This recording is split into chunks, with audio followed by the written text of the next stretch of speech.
satu suku. Nah, kemudian didatangi, kemudian mau diusir, tapi kemudian Mus'ab dibisiki sama Sa'ad, dia itu adalah pemimpin kaum Al-Ikhlas misalnya. Nah, kini DE mlebu Islam, HP mlebu Islam.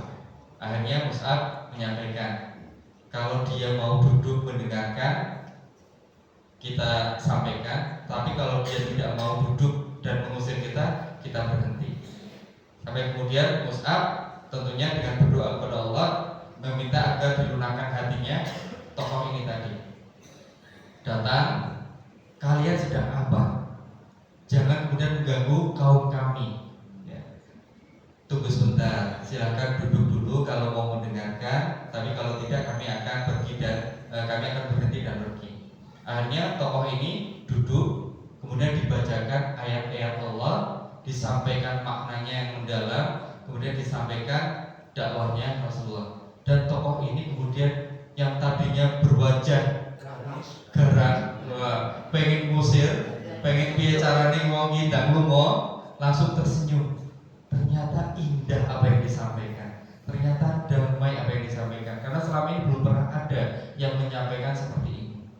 Maka ia menerima ajakan Mus'ab bin Umair untuk masuk Islam dan ia menyuruh kepada kaumnya. Maka saat itu hampir seluruh kota Yathrib ini menerima Islam, baik yang laki-laki, yang perempuan, yang anak-anak itu menerima Islam. Dan kabar ini di tahun ke berapa? 13 atau 12 saya lupa ya. Ke-12 Hijriah ya. Ke-12 kenabian. Kan Rasulullah itu diangkat di kira-kira 610 Masehi, maka di 622 Masehi itu datang rombongan dari Yathrib yang kedua.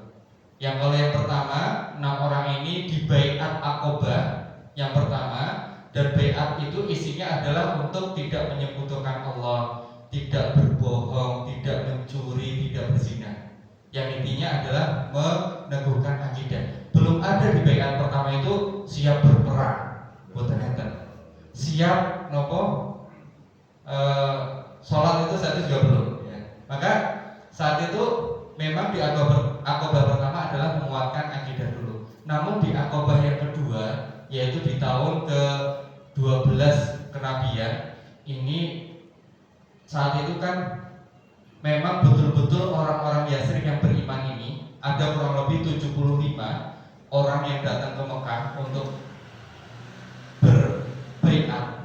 Jadi sebenarnya memang niatnya berbaiat, bukan sekedar haji ya. Karena memang saat itu orang-orang yang berhaji itu kan yang musyrik pun juga berhaji ya. Yang musyrik pun juga berhaji. Kalau kemudian mereka datang di luar bulan haji, akan sangat kentara sekali.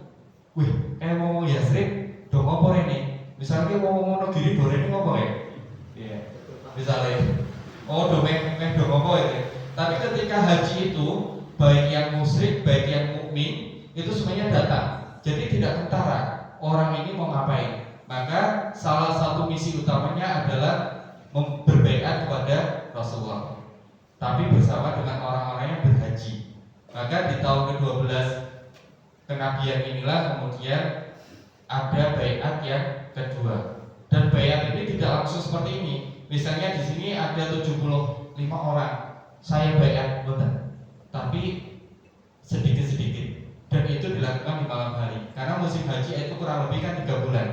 Jadi itu misalnya Pak Yudi kali Pak Waluyo dulu, kemudian nanti yang lain gitu. Sampai semuanya betul-betul berbaiat kepada Rasulullah. Nah, di baiat kedua ini ada salah satu isi baiatnya kemudian yang ini waktu itu ada pamannya Rasulullah ya, Abbas bin Abdul Muthalib ya, yang kemudian dia yang selama ini menjaga keselamatan Rasulullah, yang selama ini menjamin Rasulullah, yang ketika tahu bahwa Rasulullah iki bakalane Rasulullah iki bakal hijrah ya, bakalane lunga saka Mekah, kemudian menyampaikan kepada orang Yathrib, selama ini Muhammad dalam tanggunganku, selama ini Muhammad dalam keamananku. Kalau kalian berani menjamin untuk menjaga Muhammad, aku serahkan.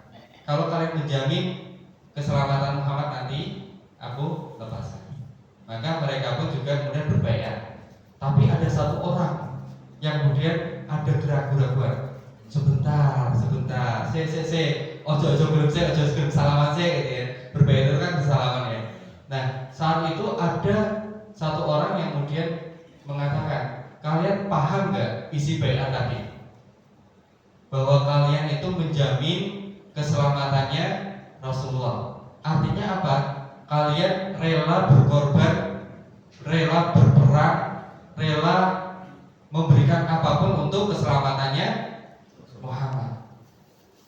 Nah, orang-orang yang memang sudah datang dari Yasrib dengan niat berbaiat kepada Rasulullah, yakin kami paham, wis ngalio, malah gitu.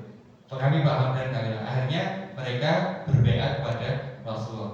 Nah, dari baiat Aqabah yang kedua inilah rangkaian panjang hijrah ini kemudian Rasulullah itu wis siap-siap jadi, wis pengen banget hijrah. Tapi Rasulullah tetap nunggu izin dari Allah.